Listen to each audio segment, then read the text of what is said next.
হিন্দু ও মুসলিম বিবাহের কোনো হাদিসের এ ব্যাপারে কোনো নির্দেশনা রয়েছে কিনা বৈধতার? না, হিন্দু এবং মুসলিম বিবাহ হতে পারে না। কোরআনুল কারিমে পরিষ্কারভাবে নিষিদ্ধ রয়েছে, ওয়ালা তানকিহুল মুশরিকাতি হাত্তা ইউমিন্না ওয়ালা আমাতুম মুমিনাতুন খায়রুম মিন মুশরিকাতিন ওয়ালাউ আ'জাবাতকুম। এই সম্ভবত 221 নম্বর আয়াত। এখানে পরিষ্কার করে বলা হয়েছে যে তোমরা কোনোভাবেই যদি একজন অমুসলিম নারী যতই আকর্ষিত হোক, সুন্দরী হোক, মানে যে দিক থেকে হোক না কেন, একজন মোমেন সেই অমুসলিম নারীকে বিবাহ করতে পারবে না। পক্ষান্তরে একজন নারীকে বলা হয়েছে একজন অমুসলিম পুরুষ যত সুদর্শন হোক আর যাই হোক, মানে সর্বোপরি কোনোভাবেই পারবে না। তবে কেউ যদি মুসলমান হয়, অমুসলিম ছিল, পরবর্তীতে সে নিঃশর্তভাবে দিনের দিকে দীক্ষিত হয়ে, অর্থাৎ দিনের দিকে ধাবিত হয়ে ইসলামকে পছন্দ করে মুসলমান হয়েছে, তখন বিবাহ করা যাবে। কিন্তু অনেকে আছে বিবাহ শর্তে বিবাহ করতে হবে তাই মুসলমান হয়, পরবর্তীতে তাদের আর এই মুসলমানের যে চরিত্র এটা থাকে না।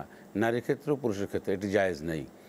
দুইটা জায়গায় জায়েজ নেই। একটা হচ্ছে তোমাকে বিবাহ করো যদি মুসলমান হও, মানে মুসলমান বিবাহ করতে হবে তাই এখন কি করার আছে, সামাজিকভাবে তারা মুসলিম হয়েছে। সামাজিকতার আলোকে আরেকটা হচ্ছে আমাদের সমাজে একজন বউকে তালাক প্রাপ্ত, 3 তালাক প্রাপ্ত হওয়ার পরে ওই যে অন্যত্র বিবাহ দিয়ে একটা শর্ত দিয়ে আবার নিয়ে আসে।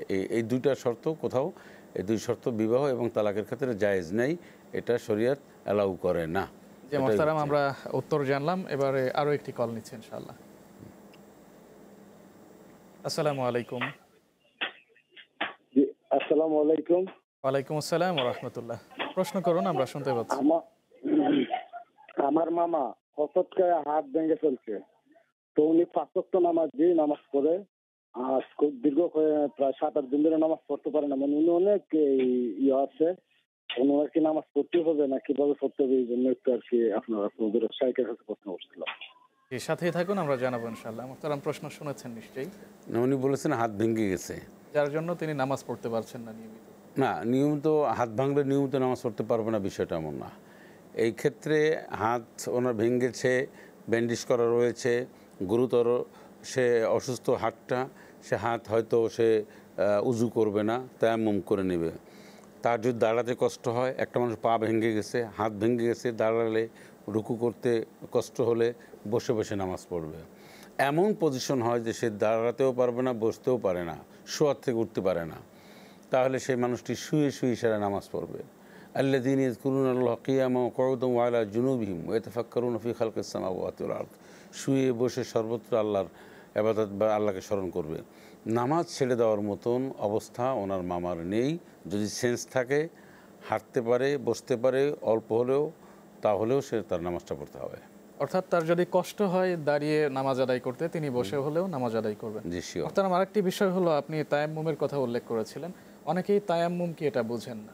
না, তায়াম্মুম হচ্ছে কয়েকটা ক্ষেত্র বিশেষ তায়াম্মুম করা জায়েজ শর্ত সাপেক্ষে। এর মধ্যে একটি হচ্ছে একজন মানুষ পুড়ে গেছে, ব্যান্ডেজ করা, হাত ভেঙে গেছে, চোখ অপারেশন করেছে, বা তার মাথা ব্যান্ডেজ করা, ওই সমস্ত জায়গায় তো উজুর পানি পৌঁছে দেওয়া, মাথা মাসে করা হচ্ছে ফরজ, সেক্ষেত্রে পানি ব্যবহার করতে পারবে না।